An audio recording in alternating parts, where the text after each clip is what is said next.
Diga kan konna diga lafeetootiin na lafa fooni isaanii na ragaa hawwiin koo kaata sokkee irraa hafuun naafafa geeraree baalli kaayyadduus xiqqolleettiin saalfadhu abaabootu nagoota abboo kiyyaa durgata bikka isaanii nan kadhu farakaatoo falmataa.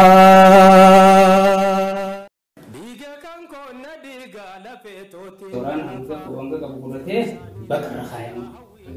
ate nimni bakar khayam ni jala habisan gitu bari ya kati jala kote isa ariye isa kabiye juga khasalat kabe kasalat kabe kasalan tun wasana khara sudah sana nakasi tidak kabe iya Mengomarati iya susah akasi cika bisa akasi kabe titi mata ramure mata sati bisa hari rahani ini luar derang ke ini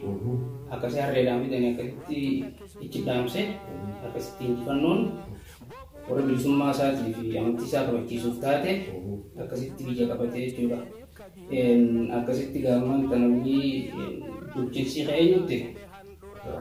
Ahmad Ibrahim teh kasih pilih Gamba humni asotatis matan sani bukan asal tinggal dua sambodo mal tu thamnya haramiti orang kapsun Ahmad Ali Ahmad Taja haramiti kullahat karena itu lah, beli sumat itu lah, amma gak tahu tak lapar dalam sisa ni, ya rosan kesati phone ini nyati saja biarlah di meet, jalan di me orang biarlah aku, phone di dumau sih sudah tadi, phone di hola mana rasol loy tadi itu mah, phone di nyatan sudah sati, amma terwana jadi kerja anu phone jima mugatani kasih tidak ada misalnya lah lama-lama kayaknya phone amari phone jadi nyata jangan kan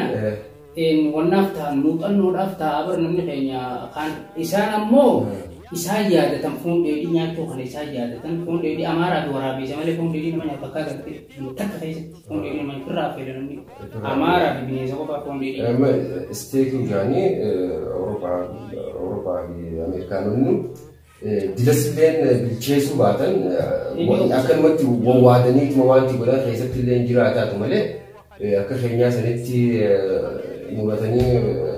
mitmita win batani nyachun san hinjir tubar gafas mitmita mitibar solong kuma ko haraha sabar raha se mitira kan bukete nyata hangkas takkan isang gidi tiga berompat kota orang tanaga mata kerjaan kasih tiga isani kasih phone dari nyatu oso gerte Hindu ini durati amanti Kristiana walte pate Portugal tijete kasih oso gergasi sanisan dakabin ga duti usuma Hindu indura yaro kasala ki khalati babatu waiwata kopina tidirmat jireni tidirmat tigre usu kami dirman sanisan kakabini kharati tuti sakakam akasiti Portugal ti jatamte amu Portugal nu rah jara ka pamarage mijab tu raga ba didemi fi barakum toko pashan didemi shani mo kana saya harun fewer dari Portugal gama zailati so lolo kon din thamini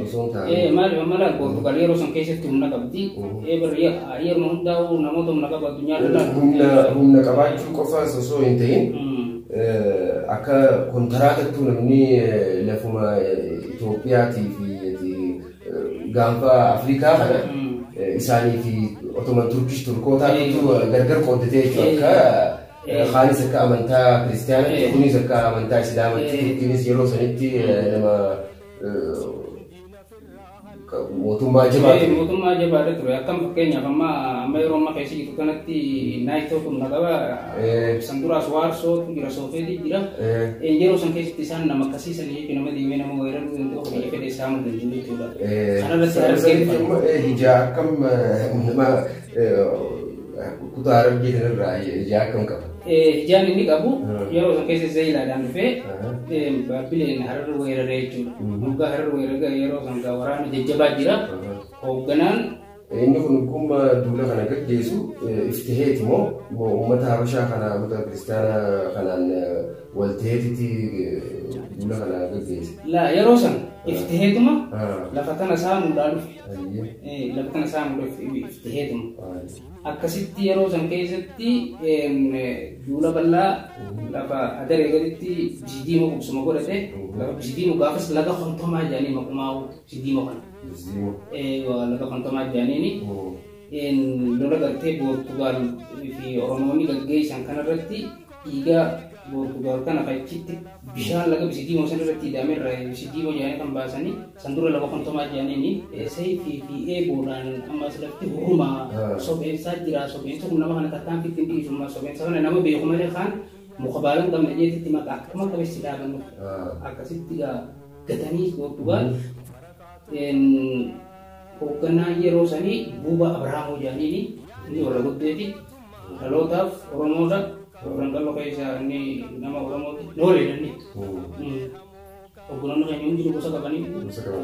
akka maatti Itoophiyaa winne nama gosa qabaa gosa qabaa yeroo sanitti abbaan duulaan isaa akkasitti irraa kaasee wanti hafe baqattee zeeyilaa deemte hoogganaa isaanii illee ijumatti qabanii ajjeesanii Poortugaalota akkasitti zeeyilaa geessanii itti adeemu kanneen ijaasa waan irraa qabuuf gamanaan Habashaan itti iyyannaan oggusuma dhufee jechuudha. Oggusuma dhufee yeroo san keessatti namni dhufee hoogganoonni yeroo san keessatti waraana meeshaa hidhatee yeroo san keessa kumaandoo ammayyaa yeroo san meeshaa fudhatanii kumaandoo nama 450 jechuudha. Kiristoofer Dagaamaa jedhanii hoogganaa waraana Poortugaal akkasitti musawwaadhaan dhufee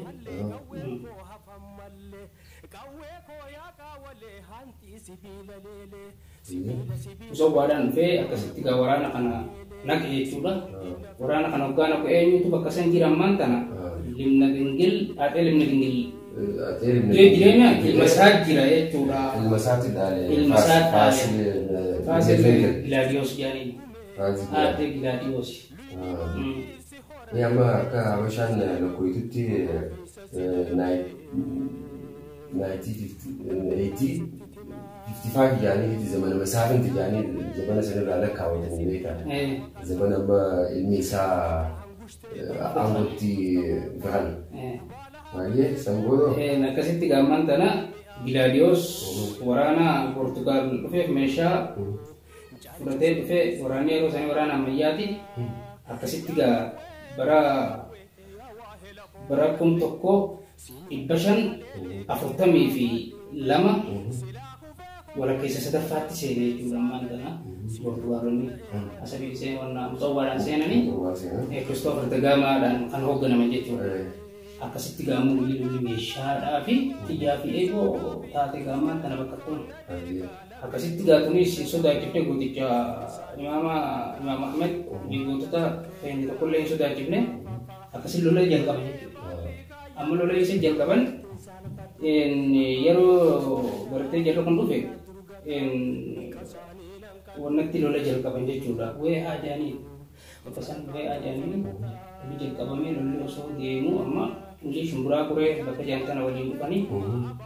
shumburaa kuree waliin dhufanii gaalolli itti fufee gaalolli waraanni kanuma qawwee eegu kanuma qawwee shumbardoo ibsu kanuma jarri meeshaa ammayyaa qabu keenya kunis eeguuf seefi xiyyaan dhukkee irraa kaasee akkasii yeroo san keessatti Ahmad Ibrahim rasaasni dhahe jechuudha. Rasaasni waggaa dhahee ni matee sibiila dhahe. Ammoo gaamatu saatana arkanii waraanni baaraddaawee duraanuu jirri jira amma jara-jara lolo fudh amma fakkeenyaaf safardiinaa jedhanii kayoo lolorraa dhuu kan funuun na lolo fedhuu na gootummaa waan isaanii kan irratti uummata tuqaan hajamu akkasitti gaa waraana Poortugaal kana itti taa'anii dhukkee irraa kaasanii akkasitti Kiristoofer Dagaama yeroo san keessatti Ahmed Ibrahim takabbanaa dhuftee malee haleellaawwannaatii miti osuma hin ciifne waan saniif ifidheetuma osuma lollarra jiru waraana Kiristoofer Dagaama harka isaatiin qabee harka isaatiin isaan waraana isaan tokko akkasitti gaawulii hattuu gargaartu akkasitti itti mataarraa mutu isa harka isaatiin Kiristoofer Dagaama lolli san injifannoo Ahmed Ibrahim tumurame amma akkasitti agab tokkootu nama 450 wanni dhufe gaafa san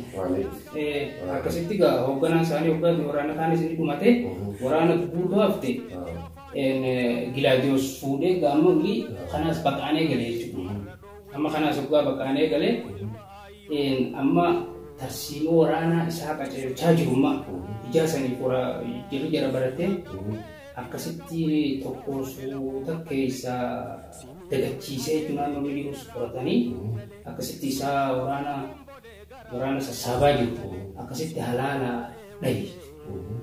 chirratti gaa duuti isaa taatee shahiidee qabsoo Ilbanii loluu guutuun tokko mootummaa tokko waan qaama tokko loluu guutatanii riphee lola istirateejii riphee loluuti beeku ifaan ittiin baattu bahanalkeetuma fiidee duraa miliidha istirateejii waan qabsoo haala akkasiisan fayyadamaniiti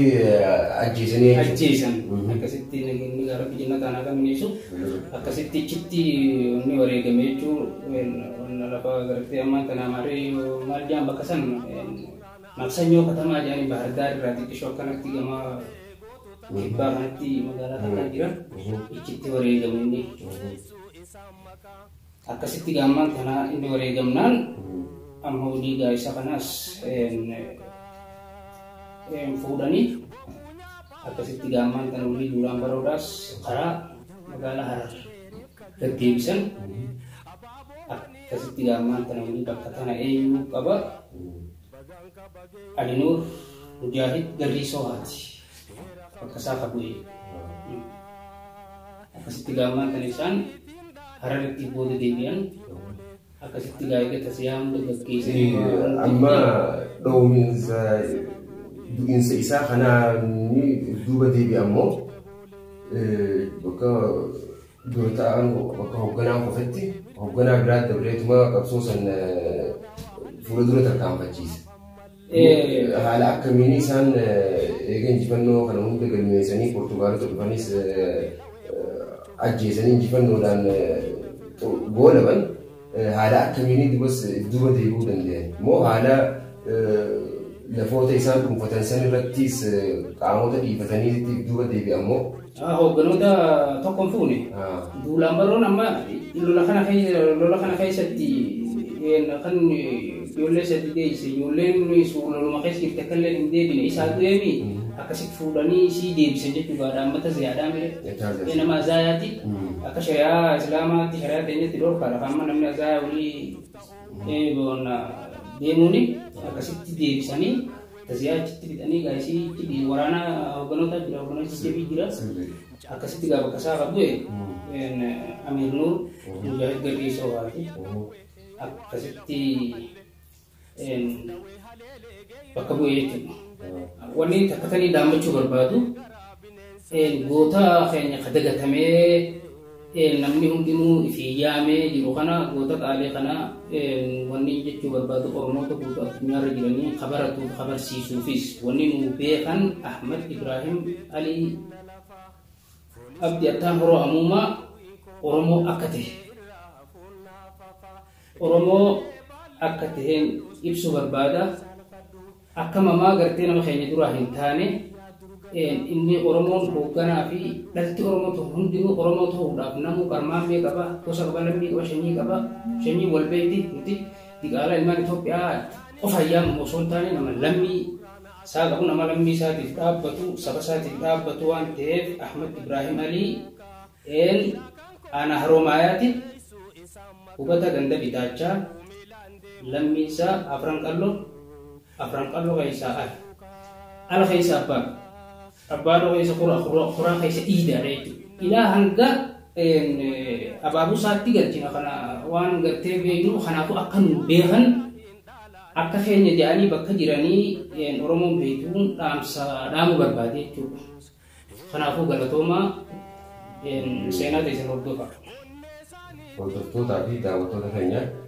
seenaan ba'aa bu'ii goota jaarraa 15ffaa kana fakkaatti. Seenaa kana fakkaatu qabannee gara fuulduratti isinii dhufuudhaaf hambaa seenaa afoola dabraa barbaannee funaannee goota keenyaa fi seenaa keenya ifatti baasuuf yeroon qabnu arraa yoo baala jettee firriitti hirmataa isiisan ta'eef warroottan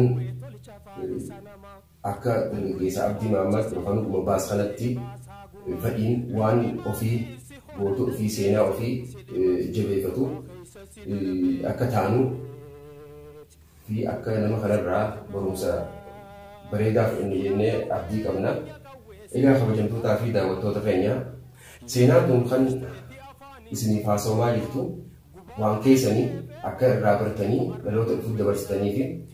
seenaa nama irraa haasa'aa jirru goota jaarraa 15ffaa